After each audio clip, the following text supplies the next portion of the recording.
नैब ने भी inquiry call कर ली है, उसमें भी वो ढिठाई की तरह कहता है कि जी एक पार्टी को बुलाया तो उनकी साहबजादी कहती है कि जी मैं पत्थर और गोले बरसाऊंगी, दूसरा ये कहता है कि मैं मुझे बुला के देखें। तो अगर जब बनाना रिपब्लिक की तरह मुल्क को बनाने की कोशिश कर रहे हैं, ऐसा कुछ नहीं बना। शहीदों को साथ, शहीदों की प्रॉपर्टी अभी आपने खा ली है, आपने शहीदों को भी नहीं बख्शा है, आपने खवातीन को नहीं बख्शा, आपने किसी आदमी को नहीं बख्शा। ये कौन सा मजहब है, कौन सा तर्ज सियासत है, कौन सी इस्लाम है जिसके अंदर, शायद मौलाना साहब को मुझसे ज़्यादा इस्लाम पता हो, मैं उस पर डिबेट नहीं करूँगा, लेकिन जितना इस्लाम मुझे पता है उसके अंदर ये सारी चीज़ें जो है उसके बरख है जो मौलाना कर रहे हैं। हम इस्लाम के साथ भी, मज़हब के साथ भी खिलवाड़ करने नहीं देंगे। और जहाँ तक मौलाना का ये सोच है कि वो जूते की नोक पे सबको रखता है, आइन और कानून से बालातर है और अदलिया के लिए या तहकीकाती इदारों के लिए ऐसी बात करेगा, तो उसको बताना चाहिए कि हम उसकी सियासत को ज़मीन बोस गाड़ देंगे और हम उसकी सियासत और उसकी बदमाशी को अपने जूते की नोक पे समझते हैं। गंडापुर साहब आगे बताएं डिटेल्स प्लीज़। बिस्मिल्लाहिर्रहमानिर्रहीम। जैसे आपको मालूम है कि मैंने 3 सवाल किए थे जिसका जवाब मुझे नहीं मिला, और अब मैं कानूनी माहिरीन से बातचीत कर रहा हूँ और अदालत में मैं इसे ये जवाब लूँगा, इसको जवाब देना पड़ेगा। एक सवाल मेरा था अजीत दोवाल के बारे में, किसकी उससे मीटिंग हुई और उस पर क्या बातचीत हुई, ये कौन को बताए, इसने नहीं बताया आप तक। अजीत दोवाल जो कि मौलाना फजल रहमान, ज़ाहिर बात है उसके बारे में ही बात हो रही है। उसके बाद जो है आपका दूसरा मेरा था कि जो इसने आज़ादी मार्च की थी उसमें उसके दौरान बैन अवी क़ुव्वतों से इसके रबते थे और कश्मीर की काज को सबोटाज करने के लिए इसने जो हरकत की है उसके ऊपर ये जवाब नहीं दिया, अदालत में इसको देना पड़ेगा। तीसरा कि इसको पाकिस्तान में शिया सुन्नी फसादात करने के लिए फंडिंग हुई है, उस बारे में भी इसने जवाब नहीं दिया। ये जवाब तो अदालत में इंशाल्लाह मैं उससे ले लूँगा। इसके साथ जो ये खुद साख्ता सादिक और अमीन अपने आप को उस दिन एक प्रोग्राम में कह रहा था, उसके बारे में मैं ये कहूँगा कि जो चीज़ें हमने पहले बताई थी, अब आपके तवज्जो से पता चला हमें कि नैब ने उन सब लोगों को बुला के इन्वेस्टिगेशन शुरू कर दी है और ये जो चोरों का सरदार बना हुआ है उसकी वजह यही है, इसको पता चल चुका है कि इसके खिलाफ गिरफ्त तंग हो चुकी है और अब ये गिरफ्त में आ चुका है। इसलिए ये धमकी अमेज लहजा इदारों को धमकियाँ देना, ये कहना कि जी मैं जूते की नोक पे रखता हूँ, मेरे कदमों के बराबर नहीं है, ये क्या मैसेज दे रहा है पूरी दुनिया को और पाकिस्तान को, ये बिल्कुल काबिल कबूल नहीं है। अब खुद सादिक और अमीन साहब ने ये वो डॉक्यूमेंट्स हैं जो इलेक्शन कमीशन ऑफ पाकिस्तान ने खुद जमा किए हैं विद एफिडेविट, वो जदाद है। तो इन्वेस्टिगेशन हो रही है, सवालनामा भी जा चुका है, सवालनामे का जवाब मुझे यकीन है कि ये नहीं देगा, लेकिन इसको देना पड़ेगा, इसको इदारे मजबूर करें इस बात पे कि जवाब दें उनका। अब इसमें ये लिख रहा है, इसकी एक प्रॉपर्टी है DI खान में जो इसने खुद मानी है इसके अंदर एफिडेविट के ऊपर, और मार्केट वैल्यू लिखी है उसकी।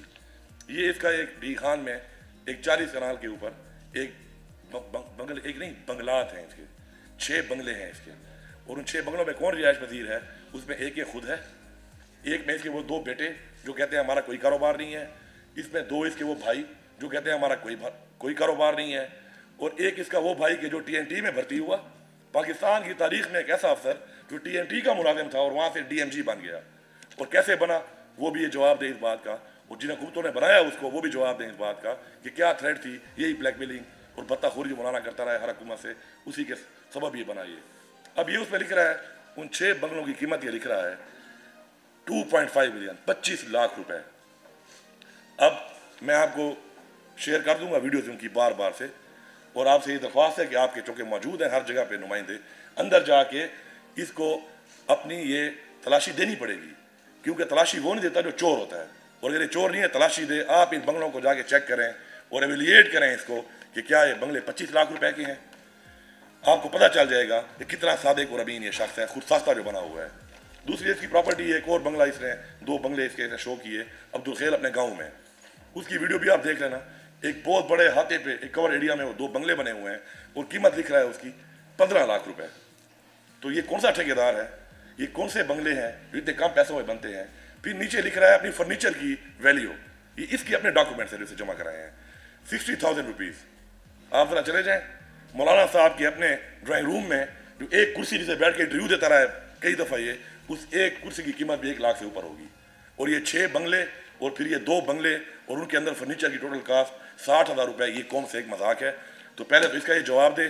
साथ साथ अभी जो सवालनामा आया है, मुझे मीडिया के जरिए पता चला कि उस सवालनामे में एक सवाल इस पर यह भी किया गया है कि जो शहीदों के लिए आर्मी को ज़मीन दी गई, उस ज़मीन में भी इसने इंतकाल चढ़वाया अपने लोगों के फ्रंट बैंड के नाम के ऊपर, और वो सवालनामे में मौजूद है, उसके जवाब आने का इंतज़ार है। लेकिन मैं आपको बता दूँ कि ये बहुत पुराना केस है, जब शहीदों को ज़मीन चाहिए थी इसकी हुकूमत थी वहाँ पर, इसकी सूबाई हुकूमत में इसने ब्लैकमेल किया, जिस तरह इदारों को हुकूमतों को ब्लैकमेल करता है, और इसने भत्ते के तौर पे वो ज़मीन ली और शहीदों की ज़मीन में हिस्सा लिया और अपने फ्रंट मैन के नाम पे चढ़ाया। ये भी आपके सामने आ जाएगा। लबे लुबाब ये है कि मौलाना साहब आपको हिसाब देना पड़ेगा, मौलाना साहब आपको चोरी का जवाब देना पड़ेगा। आप ये धमकियाँ मेरे लहजे के साथ इदारों को ब्लैकमेल नहीं कर सकते। ये हुकूमत आपको नहीं छोड़ेगी। आपने जो हड़प किए हैं अरबों रुपए, इसका जवाब देना पड़ेगा। और इंशाअल्लाह बहुत जल्द ये जो बाकी जो बैनुल-अक़वामी इदारों के साथ इसे काम किया और पाकिस्तान को कमज़ोर करने का काम किया, उसका जवाब तो मैं अदालत में से ले लूँगा। मुझे पूरी उम्मीद है कि नैब जो है अपनी कार्रवाई करके ये जितनी भी चीज़ों पे सवालनामे भेजे हैं और जो फ्रंट मैन की जायदादें जो डिटेल्स उनके पास हैं और सबको बुलाया है, उनसे पूरी तरह इंटरोगेट करके मौलाना को इंशाल्लाह बहुत जल्द इंशाल्लाह सज़ा होगी। एक चीज़ और भी यहाँ क्लियर करता चलूँ कि जो सारी तकलीफ, परेशानी और बखलाहट है वो ये है कि जो 40-45 साल से, क्योंकि सभी लोगों ने व्हीलिंग डीलिंग की है, चाहे वो मुशर्रफ हो, चाहे वो जरदारी साहब हो, चाहे वो नवाज शरीफ हो, सब ने इसकी ब्लैकमेलिंग पे आके मौलाना डीजल की अपने घुटने टेक दिए। इमरान खान अपोजिशन में इमरान खान साहब जब थे वो तब नहीं झुके, वो आज नहीं झुकेंगे, वो कल नहीं झुकेंगे। मौलाना को सबसे ज़्यादा तकलीफ परेशानी इस चीज़ की है कि उसकी गिरफ्त तंग होती जा रही है, अब वो इदारों से भाग नहीं सकता और उसके लिए वो दो चीज़ें हमेशा की तरह करता है। एक मज़हब का इस्तेमाल करता है जो इस बार हम किसी तरह होने नहीं देंगे, और ये सारे मुसलमान पाकिस्तानियों का राइट है और हम बताएंगे कि हम शहर में रहने वाले हैं लेकिन हम भी अपने मज़हब के बारे में उतना ही एहतराम और उसके साथ प्यार उतना ही करता है जितना आम मुसलमान करता है। कोई ये ख़ास मुसलमान नहीं है मौलाना। नंबर दो, ये मासूम लोग जो मदरसों में कुरान शरीफ की तालीमात लेने आते हैं, उनको गुमराह करके उनके हाथ में डंडे बंदूकें पकड़वा कर उनको सड़कों पे लेके आता है अपने पाकिस्तानी भाइयों के ऊपर, और इसने पहले भी किया, और उसके अंदर फिर ये गोलियां मरवा के उनको मरवा भी देता है। तो अब एहतसाब सिर्फ लूट घसूट, डीजल के परमिट, अरबों रुपए की ज़मीनें, कारोबार ना होने का, नौकरी ना होने के बावजूद, इतना सब कुछ होने के बाद अब उन कत्ल आम का भी है जो इसने पास्ट में किए हैं। और जो गंडापुर साहब ने बात बताई, मैं आपके तवस्सुस से, गंडापुर साहब की इजाज़त से कहता हूँ कि मौलाना की जितनी भी चीज़ें लिखी हुई है उसको 10 गुना कीमत में ख़रीद ले, और मैं आपके तवज्जो से कहता हूँ और अपनी कीमत भी लगा ले, फिर आप बताते हैं कि उसको हुकूमत जब्त कर लेगी, क्योंकि एक तो बेनामी है बहुत ज़्यादा। दूसरी बात यह है जो इसने लिखा है, मैं आपको दोबारा रिक्वेस्ट करता हूँ कि आपको ये रोक नहीं सकता। आप अपने चैनल जो हैं उनके नुमाइंदे भेजें और सिर्फ ये जो इसने खुद लिखा है कीमत, ज़रा इन बंगलों की कीमत लगवा लें और आप ज़रा बताएं कि ये इतने कम पैसों में ये बंगले कहाँ से बनाता फिर रहा है, और ज़मीन की जो प्रॉपर्टी की कीमत है वहाँ पे वो डी खान में जाके पता चल जाएगी आपको। इसको एक्सपोज करें इस चीज़ के ऊपर, ये आपको कर दें। हाँ, ये तो खैर वो जब ये जाएंगे और ये बंगले के अंदर से वीडियो बनाएंगे, जो मौलाना साहब अगर आपको नहीं छोड़ता तो इसका मतलब है वो चोर है, फिर तो डिक्लेयर हो गया कि चोर है।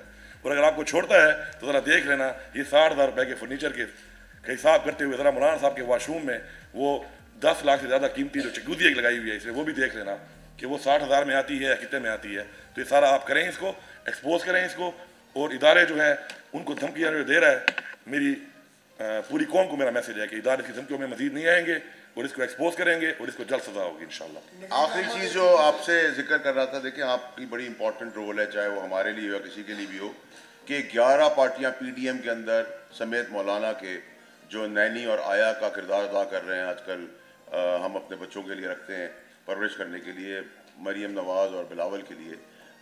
मुझे बताएं कि इमरान खान साहब इन 11 पार्टियों के अगेंस्ट एक अकेला आदमी खड़ा हुआ है, और उसका कसूर ये है कि जो 35 साल में वो डीलें लोग करते आए हैं, वो अब पाकिस्तानी कौम के साथ धोखा नहीं करना चाहता, वो डील नहीं करना चाहता। वो पाकिस्तान को आगे प्रोग्रेसिव पाकिस्तान बना रहा है, प्रोडक्टिव पाकिस्तान बना रहा है, इंटरनेशनली रिकग्नाइज करा रहा है, डू मोर के नारे एक्सेप्ट नहीं कर रहा, आंखों में आंखें डाल के बात कर रहा है। पाकिस्तान की इकॉनमी टर्न अराउंड हो गई है, अच्छी तरफ चलना शुरू की, अच्छी सिफ्त की तरफ। इनको बुकलाट है, और ऑन टॉप ऑफ इट सबसे इंपॉर्टेंट चीज़ है कि इनको पता है कि इमरान खान की ऐसी 100 हुकूमतें आएँ और जाएँ, लेकिन मौलाना जैसे लोगों को अब ये हुकूमत ना कॉम्प्रोमाइज़ करेगी, और अपने इदारे और कानूनी तौर पर जो हमारी रिट है जिसके तहत इन्वेस्टिगेटिंग इदारे जो हैं वो ऑटोनमस हैं और इंडिपेंडेंट हैं, उनको अपना काम करने दिया जाएगा। जैसे गंडापुर साहब ने बताया कि ये पहली दफ़ा हुआ है कि उनका एक भाई जो है वो एक आम नौकरी से DMG ग्रुप के अंदर चला गया, आपका सवाल होना चाहिए कि मौलाना बताओ तुम्हारी नौकरी क्या है, तुम्हारा कारोबार क्या है, तुमने इतनी जदादें कहाँ से बनाई। आपका सवाल होना चाहिए जो डेक्लेयर्ड अमाउंट्स है उसके अंदर आपके तवज्जुह से हम सारे मिल के शेयर कर लेंगे आपस में, जब हम ख़रीद लेंगे 3 4 5 गुना 10 गुना प्राइस के ऊपर, तो ये तो बड़ा अच्छा सौदा मैं दे रहा हूँ आपके तवज्जुह से। अगर मेरी 2 रुपये की चीज़ कोई मुझे 10 रुपये देता तो मैं तो आज ही के दिन वेलकम कर लूँगा। और आखिरी और मोस्ट इम्पॉर्टेंट चीज़ कि मेरा फिर उन कारकुनों से गुजारिश है, अपनी जानों का ख्याल करें कोविड से, और अपने आप को मरने से बचाएं। ये क्रिमिनल उस हद तक बिलबिला उठे कि ये कई लोग मारने के चक्कर में, और ये समझते हैं कि गवर्नमेंट कमज़ोर है। गवर्नमेंट या स्टेट किसी भी मुल्क की, कहीं भी, स्पेशली पाकिस्तान की, इंसानों से नहीं डरती, और ऐसी धमकियां जेब कतरे और रोड पे मोटरसाइकिल चोरी करने वाले रोज़ देते हैं। अगर एहतसाब और जेलें और कानून से उस जेब कतरे के लिए, तो फिर हमें समझना चाहिए कि हम फिर उन जेलों को भी खोल दें, क्योंकि मैं समझता हूँ वो मासूम अपनी भूख की वजह से गुनाह गलती करके सजा पा रहे हैं, लेकिन ये वो डाकू हैं जिन्होंने हमेशा इक़्तिदार को, कश्मीर कमेटियों को इस्तेमाल किया और दुश्मन मुल्क की ज़बान बोली और हर चीज़ को कंट्रोवर्शियल और क्रिटिसिज्म कर कर पाकिस्तान का नाम ख़राब किया। और ये सब चीज़ें आपके सामने हैं। बहुत शुक्रिया जी। नवील अहमद एपीपी से। सर, आपने कहा है कि you are moving to the court against मौलाना for his alleged involvement in anti-state activities. So आपके लीगल एक्सपर्ट्स के साथ डिस्कशन हुई है, क्या आप इनके खिलाफ गद्दारी का मुकदमा करेंगे, तो ट्रिगन की मतलब चार्जेस के लिए जाएंगे? इसके बारे में जी मैंने जिस तरह बताया आपको, कानूनी माहिरीन से बातचीत हो रही है और पूरा केस तैयार हो रहा है, और जैसे वो मशवरा देंगे उसके मुताबिक ही जो दफ़ात लगते हैं उन्हीं दफ़ात को ही आगे रख के इसको हम लेके जाएंगे। उसके सबूत इंशाल्लाह हमारे पास मौजूद हैं और इंशाल्लाह बहुत जल्द आपके सामने आ जाएंगे। अब देखें, मैं तो चूँकि कानून का माहिर नहीं हूँ, मैंने बताया कि माहिरीन से बात हो रही है, जब वो केस हम इंशाल्लाह फाइल करेंगे तो आपके सामने आ जाएगा। वहाब कामरान समा से। सर, फैसल साहब ने तो गोली लगा दी है मौलाना की जायदाद में, आप कितनी ऑफर करते हैं मौलाना समेत मौलाना के? मैं जी इसी सीता कहूँगा, चूँकि मैं डी खान में रहता हूँ, मौलाना की बहुत सी चीज़ें मुझे पता है। ठीक है, मेरी एक्सेस उसके वॉशरूम तक नहीं है, उस जकूज़ी तक नहीं है, लेकिन मुझे पता है कि लगी हुई है। इस तरह उसके ड्राइंग रूम तक भी नहीं है, लेकिन मुझे मालूम है कि वो कितनी फर्नीचर कितने का है और ये बंगले की कीमत क्या है। लेकिन मैं इतना गारंटी करता हूँ आपको कि जिसको इसने लिखा है 25 लाख रुपए, ये टोटल प्रॉपर्टी और ये बंगले जो हैं ये 30 करोड़ से कम के नहीं है। ये तो बड़ी कम कीमत लगा रहा है उनकी। ये आप जाके डी खान में अपने नुमाइंदों को भेजेंगे और वो वीडियो बनाएंगे तो आपके सामने आ जाएगा। और अगर ये नहीं छोड़ेगा तो समझ जाए और डिक्लेयर कर दें कि ये चोर है, क्योंकि तलाशी हमेशा चोर ही नहीं देता, जो चोर ना हो वो तलाशी देता है। ये जो एक बेंगलोर से इसने खुद जो इसने लिखा हुआ है, ये वो डॉक्यूमेंट्स हैं जो इसने खुद फाइल किए हैं नेशनल कमीशन के अंदर और विद एफिडेविट किए हैं खुद सादिक और अमीन ने। तो पहले इसका जवाब तो दे दे। वो बेनामी तो केस चल रहा है, इंशाल्लाह और भी बेनामी बहुत से निकल रहे हैं। वो तो लंबा केस है, वो चलेगा, इन्वेस्टिगेशन उसमें अभी शुरू हो चुकी है। लेकिन ये तो जो खुद इसने लिखा है, ये तो सिर्फ वो बता रहा हूँ मैं आपको। और अब्दुल खेल का बंगला भी शामिल है इसमें, जो 2 ह्यूज बेंगलोर जिसके अंदर खाली जो बाहर की वीडियो आपको शेयर होगी अभी, वो आप चलाएं कि बाहर से कवर्ड एरिया को देखें और खाली वो स्प्लिट्स के आप यूनिट देख लें कितने लगे हुए हैं, और कीमत लिखी हुई है उसकी 15 लाख रुपए, और 60,000 में फर्नीचर उसका भी शामिल है। ये 6 बंगले ये और 1-2 बंगले ये।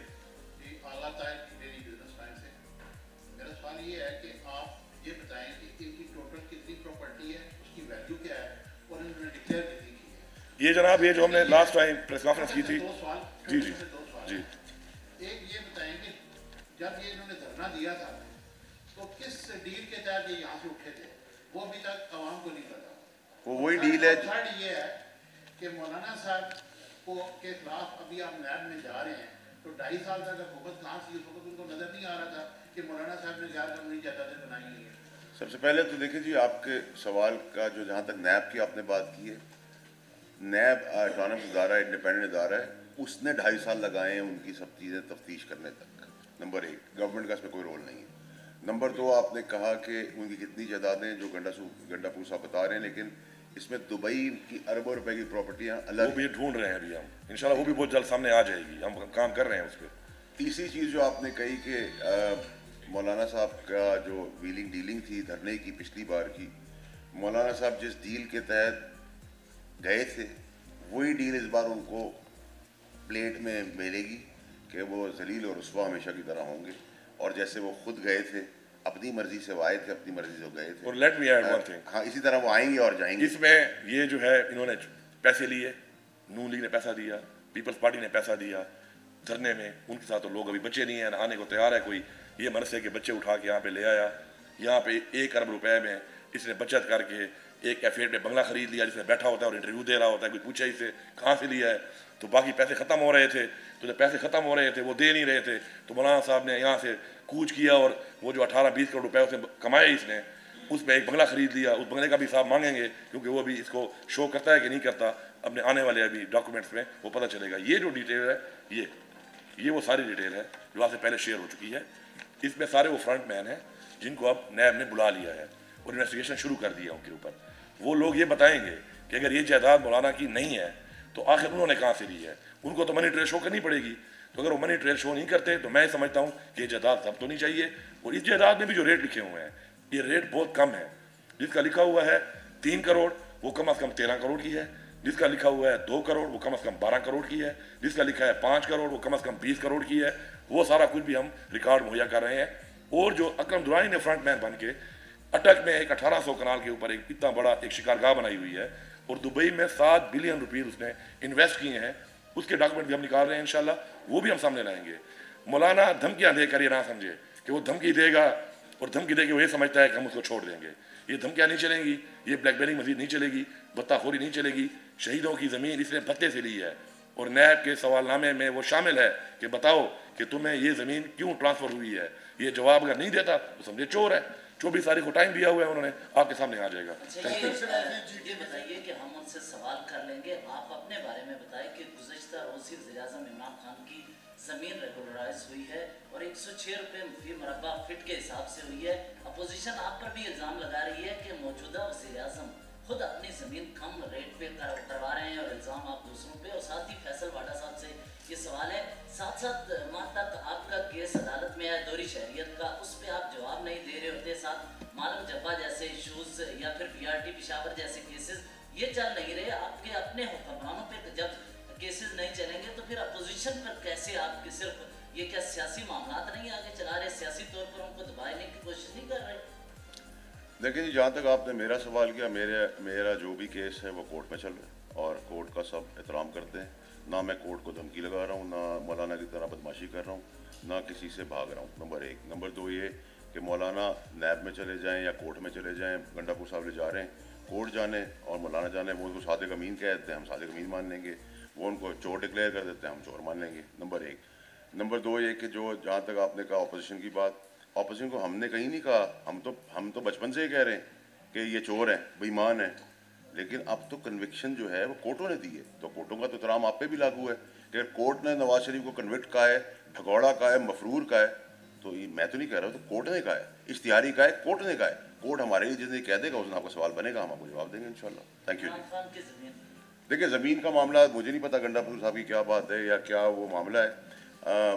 मुझे अगर आपने अभी ये सवाल किया तो अगली बार इंशाल्लाह मैं आऊँगा तो उसका जवाब लेता हूँ। मुझे खुद भी इसके बारे में मालूम नहीं है, लेकिन जो आप कह रहे हैं तो उसके ऊपर बहुत जल्द अगर ये आपने कहते हैं सवाल उठा है और कुछ हुआ है ऐसे, तो हमारे जो कानूनी माहिरीन हैं और हमारी पार्टी के जो इमरान खान को रिप्रेजेंट करते हैं इस चीज़ में, वो क्लियर कर देंगे। अपोजिशन का सवाल है, हम जवाब देंगे। देखें, इससे पहले भी इमरान खान वो वाहिद लीडर है जिसने अपनी एक वो प्रॉपर्टी, अपना वो पैसा कि जो उसने क्रिकेट खेले कमाया था, उसका भी हिसाब दिया है उसने। उसका किसी ओहदे पे भी नहीं था, तो वो डिक्लेयर कोर्ट से सादिक अमीन इसलिए हुआ है कि उसका वो पैसा भी उसने डिक्लेयर करके साबित किया कि जो उसने कमाया था क्रिकेट खेलकर। तो जो अगर ऐसी कोई चीज़ है आपके सामने आ जाएगी। हमने तो बाकी आप नैब की बात कर रहे हैं, हमारी पार्टी के लोगों ने नैब ने गिरफ्तार किया, हमारे सिटिंग मिनिस्टर गिरफ्तार हुए, उनकी इन्वेस्टिगेशन हुई। कोई नैब का कोई एक बंदा भी कह दे कि कभी हमने इंटरफेयर किया हुआ है गवर्नमेंट, तो हम उसका हर तरह का जुर्माना देने को भी तैयार हैं, सजा भुगतने को भी तैयार हैं। Thank you.